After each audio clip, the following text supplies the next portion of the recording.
Okay. तो आज अपना दूसरा दिन है ना, 23 दिसंबर, थर्सडे, 9:20 AM। आज महाभारत का दूसरा दिन है और हमने 2 चैप्टर तो कर लिया है। भीष्मास वो कर लिया, अंबास रिवेंज कर लिया, राइट। अब हमें कारवास का करना है, 8वां पेज पढ़ना है।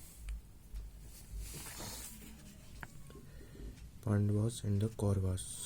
ठीक है, पढ़ते हैं।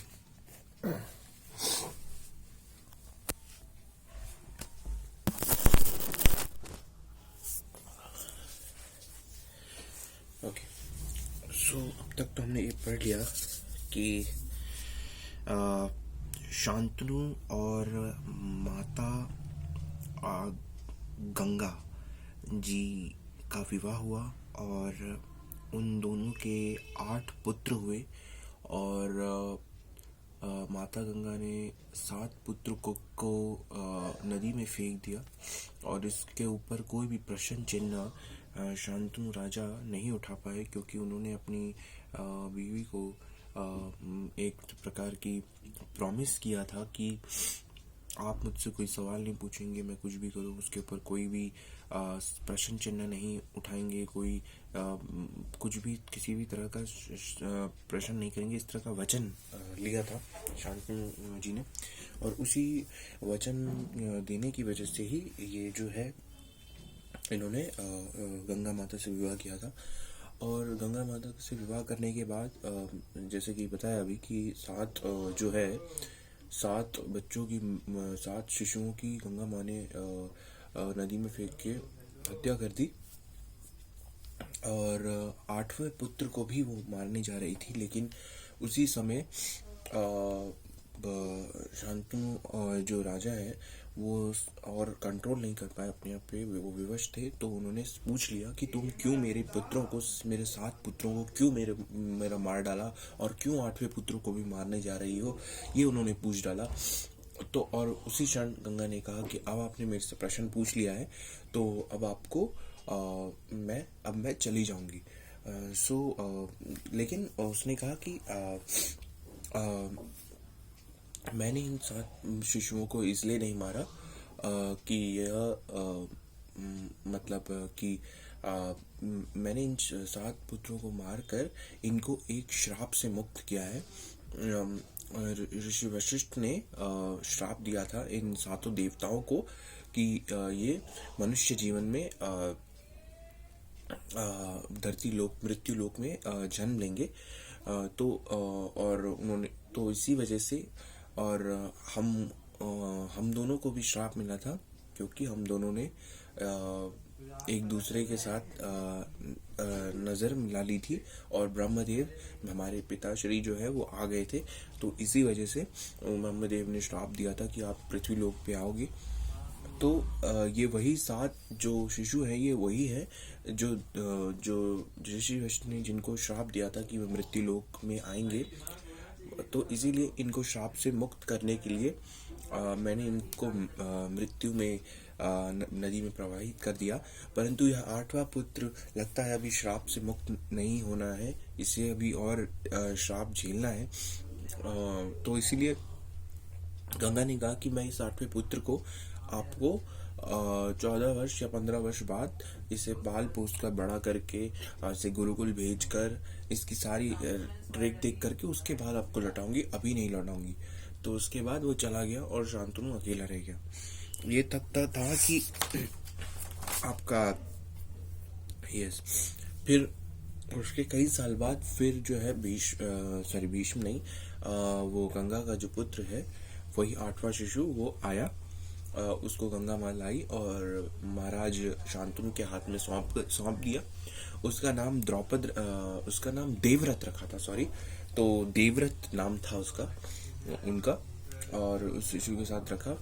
फिर बाद में एक बार क्या हुआ कि शांतनु महाराज जा रहे थे और उन्होंने नदी के पास माता सत्यवती को देखा, जैसा इसमें लिखा हुआ है। या मेरे ख्याल से माता सत्यवती थी उनका नाम। हाँ, उन्होंने नदी के पास नौका चलाते हुए मतलब माता सत्यवती को देखा, और वो बहुत ही मनमोहित हो गए उनके रूप को देखकर। ऐसा उनका दिल आ गया, ऐसा हृदय आ गया उनका, बोल सकते हैं। तो उन्होंने जो माता सत्यवती है उनसे बात की, फिर उनके पिताजी से बात किया और उनका हाथ मांगने के लिए गए।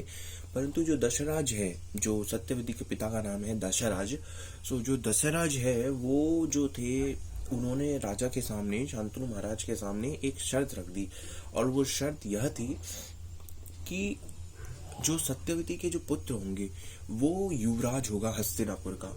परंतु अब समस्या ये थी कि तो महाराज शांतनु ने तो देवव्रत जी को पहले ही युवराज घोषित कर दिया है, तो यह मुमकिन नहीं था। तो शांतनु जो है वो बड़े ही उदास होके, मायूस होके, बहुत टेंशन में, बहुत दुख में, बहुत ज़्यादा परेशान होके 24 घंटे वो मतलब बड़े दिक्कत में इतना ज़्यादा सोचने लगे, और वो वापस तो आ गए लेकिन वो हमेशा परेशान रहते थे। तो इसी चीज़ को देवव्रत ने रहकर सारी बातें पता लगाई, और उसके बाद वो खुद माता सत्यवती के दशराज जो है उसके वहाँ पे गए। वहाँ उन्होंने बात की और उन्होंने कहा कि आप माता सत्यवती को दे दीजिए, क्या समस्या है। महाराज हस्तिनापुर के राजा है। तो उन्होंने कहा कि दशरथ जो थे, जो सत्यवती के पिता थे, उन्होंने कहा कि मैं चाहता हूँ कि जो सत्यवती का जो पुत्र हो, होने वाला पुत्र हो, वही युवराज हो। तो देवव्रत ने कहा तो इसमें समस्या क्या है। तो उन्होंने कहा समस्या हो तो उन्होंने कहा कि ठीक है, मैं युवराज तो मैं हूँ, तो मैं आपको वचन देता हूँ कि मैं जो भी उनका पुत्र होगा वो युवराज होगा, मैं नहीं।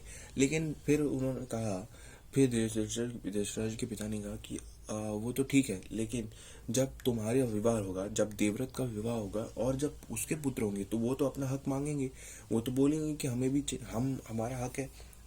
तो इस पे जो देवव्रत था उसने क्या कहा कि तो उसने वचन दे दिया, उसने एक प्रतिज्ञा ले ली कि मैं आजीवन जो है ब्रह्मचारी रहूंगा, मैं विवाह नहीं करूंगा। तो अब तो आप मेरे को माता सत्यवती को ले जाने देंगे मेरे पिता के लिए। तो उसने कहा कि ठीक है। तो फिर उसने माता सत्यवती को भेज दिया, और इस तरह शांतनु और माता सत्यवती का विवाह हुआ। और फिर उन दोनों के 2 पुत्र हुए, और जिसका नाम था विचित्रवीर, और एक का नाम था, मेरे को ध्यान नहीं आ रहा, एक का नाम था विचित्रवीर और दूसरे का नाम था चित्रगंधा।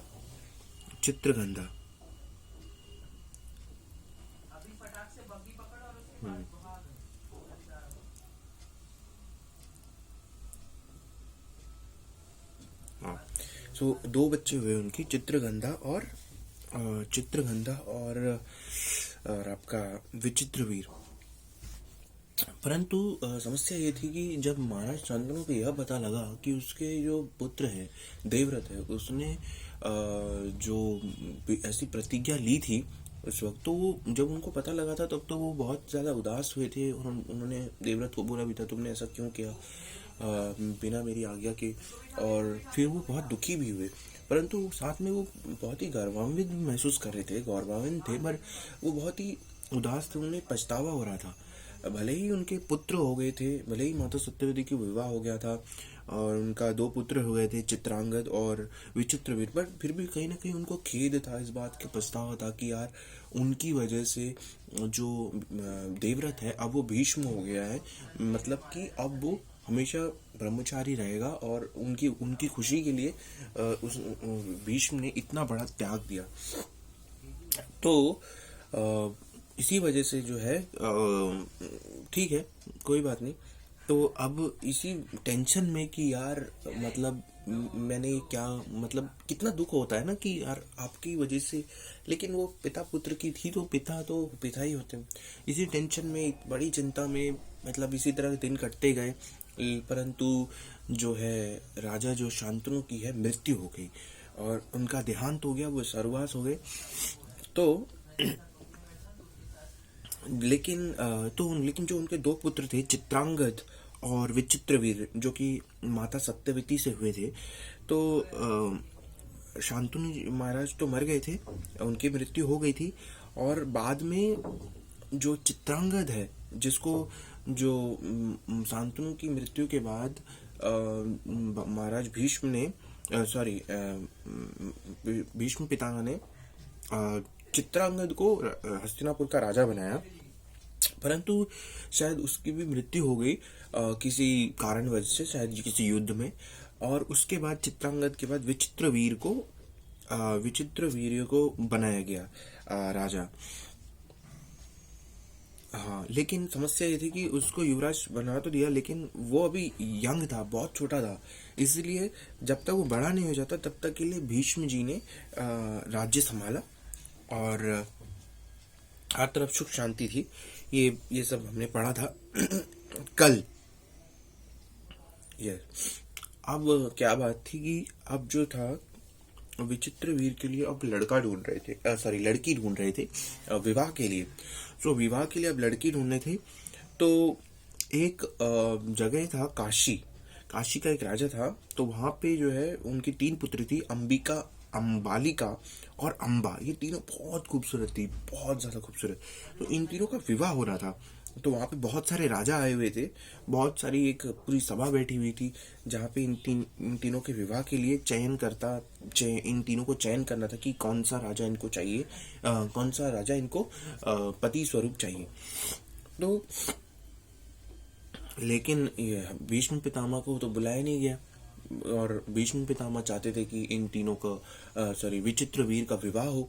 सो वो चले गए, बिना निमंत्रण के ही काशी चले गए, क्योंकि उनका रिश्ता तो था, लेकिन किसी न किसी अपमान की वजह से काशी के राजा ने भीष्म को बुलाया नहीं। लेकिन वो गए, वहां पे उन्होंने सभी राजाओं को परास्त किया, और तीनों अंबा, अंबालिका और अंबिका तीनों को लेकर आए। रास्ते में शाल्व मिला, जो उसको शाल्वराज मिला रास्ते में, क्योंकि वो अंबा से प्रेम करता था, परंतु शाल्वराज जो था उसकी परास्त हो गया, वो युद्ध में भीष्म पितामह से परास्त हो गया और वो चला गया। तो बाद में पता चला कि अंबा ने बताया कि मैं जो हूँ शाल्वराज को पसंद करती हूँ और मैं उससे विवाह करना चाहती हूँ। तो भीष्म पितामह ने फिर उसको भेज दिया वापस कि ठीक है तुम जाओ शाल्वराज के पास। लेकिन शाल्वराज ने जो है उसे एक्सेप्ट नहीं किया कि नहीं, मेरे को परास्त किया है भीष्म ने और मैं दान की दी हुई चीज नहीं लेता हूँ। तो उसने कुछ ऐसा सोचा, और फिर जो है अंबा जो है वो निराश होकर वापस भीष्म पितामह के घर गई। लेकिन अब अंबा जो है ना शाल्वराज की रही, ना अंबा के पास अब ये ऑप्शन था कि वो किसी दूसरे राजा को चूज करे, क्योंकि अब तो स्वयंवर भी हो चुका है, सब कुछ खत्म हो गया। और अब भीष्म पितामह जो थे, अब विचित्रवीर जो था उसको भी विवाह नहीं करना था, क्योंकि दो विवाह वो ऐसे ही कर चुका था, जिसका नाम था अंबालिका और अंबिका। उन दोनों से विवाह वो कर चुका था। तो अब जो था, अंबा को गुस्सा आ गया। उसने कहा कि ये सब मेरे साथ भीष्म की वजह से हुआ है, उनकी वजह से मेरा ना मैं इधर की रही ना उधर की रही। तो उसने कहा कि आप मेरे से विवाह कर लीजिए, परंतु भीष्म तो नहीं कर सकते थे, क्योंकि उन्होंने तो प्रतिज्ञा ली थी कि वो नहीं करेंगे। तो इसी वजह से अंबा को क्रोध आ गया, और वो क्रोध में चली गई और उसने बोला कि मैं तुम्हारे विनाश का कारण बनूंगी, ऐसे वो बोल के चले गए। बाद में यस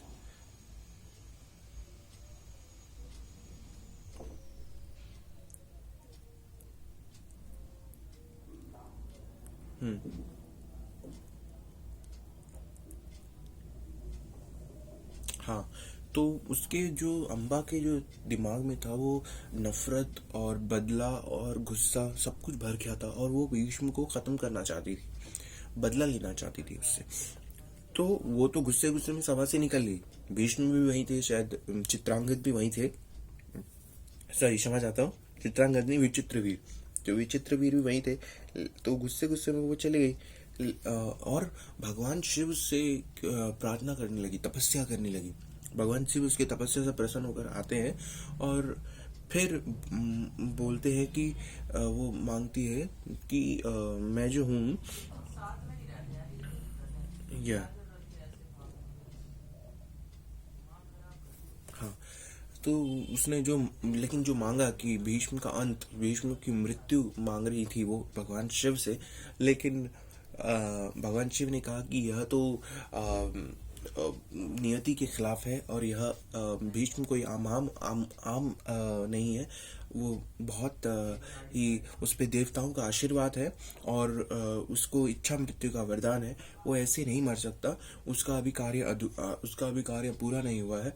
परंतु अगले जन्म में, जो अम्बा का जो अगला जन्म होगा, उसमें जरूर वो भीष्म का अंत कर पाएगी और उसका कारण बन पाएगी, उसकी मृत्यु का कारण वो बन सकती है। सो अम्बा ने यह सुनने के बाद उसने जो अग्नि है उसमें अपने आप की आहुति दे दी, अपने आप को जला दिया और वो आगे बढ़ गए। ठीक है। सो अब जो है, यस, अब जो है, जो अगला जन्म जो हुआ उसका, तो अम्बा जो है वो द्रुपद's डॉटर, द्रुपद की बेटी के रूप में वो जन्मी। और हम सबको पता है कि भगवान शिव ने जैसा बोला कि जो द्रौपद की बेटी के रूप में जन्मी है वो अम्बा ही है, तो वो जो है वही बदला लेगी। तो अब जो है, अब तक हमने पढ़ लिया इतना। ये हमने कल पढ़ा था, भीष्म वोज और अम्बाज रिवेंज, दो चैप्टर हमने पढ़ लिए थे।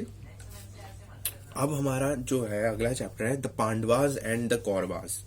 ठीक है। So now we are reading the Pandavas and the Kauravas.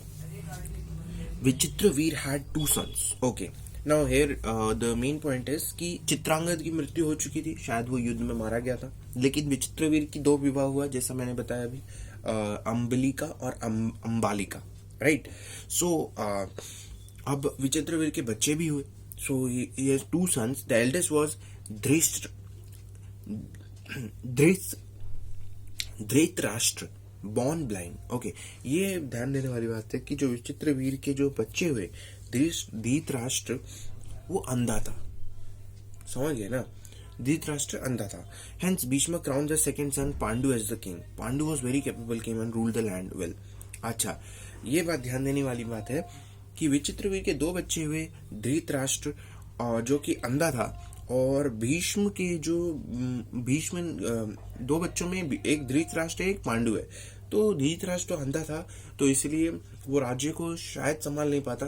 वैसे वो था, धृतराष्ट्र था बहुत बहादुर, और वो मतलब चट्टानों को भी उठा सकता था, वो दुनिया हिला सकता था। लेकिन समस्या ये थी कि वो राजा बनने के लिए वो जो एलिजिबिलिटी चाहिए थी वो उसके पास नहीं थी, क्योंकि वो अंधा था और अंधे के लिए राजपाट नहीं संभाला जाना चाहिए। तो इसी वजह से पांडु को बनाया गया, उसका छोटा भाई, तो पांडु को राजा बनाया गया। अच्छा, विचित्रवीर का एक और बच्चा था, वो था विदुरा, या विदुर बोल सकते हैं, through a chamber made.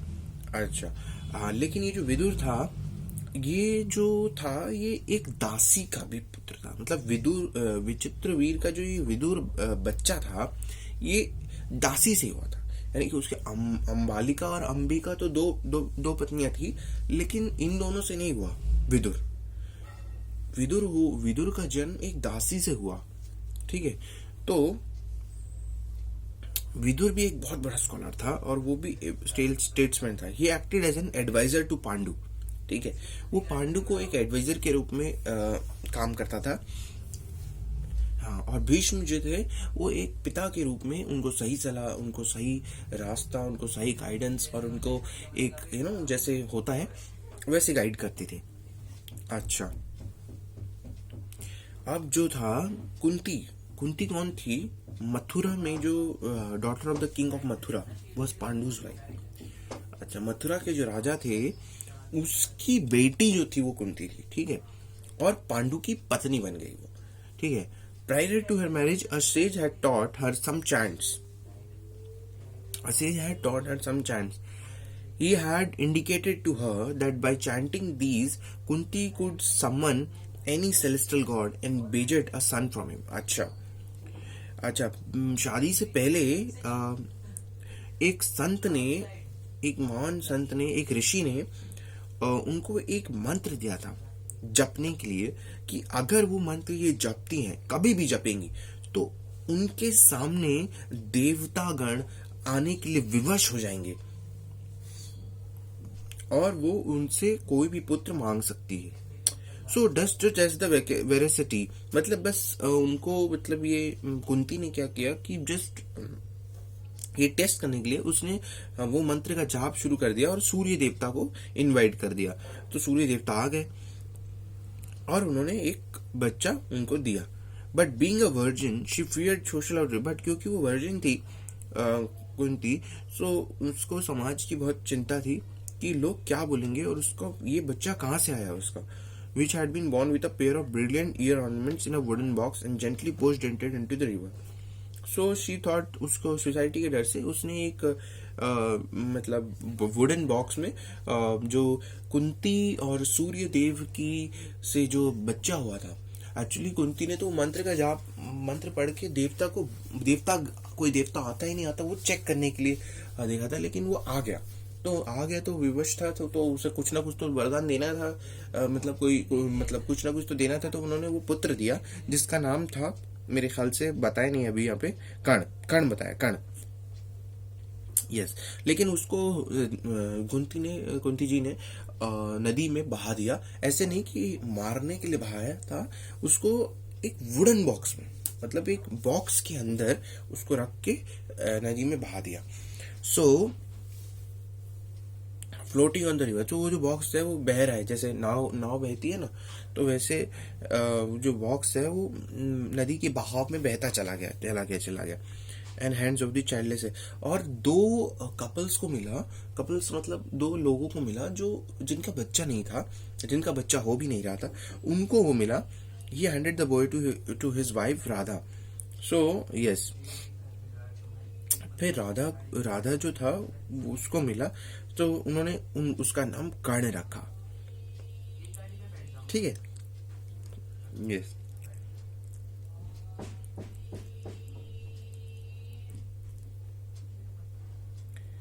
Yes. सो पांडु जो था, यस, उसने दूसरी शादी की मद्री से. ठीक है. नहीं. यस. पांडु जो था उसने जो शादी की, ठीक, देखो विचित्र वीर के दो बच्चे थे, एक था पांडु, एक था धृतराष्ट्र और एक था विदुर. विदुर था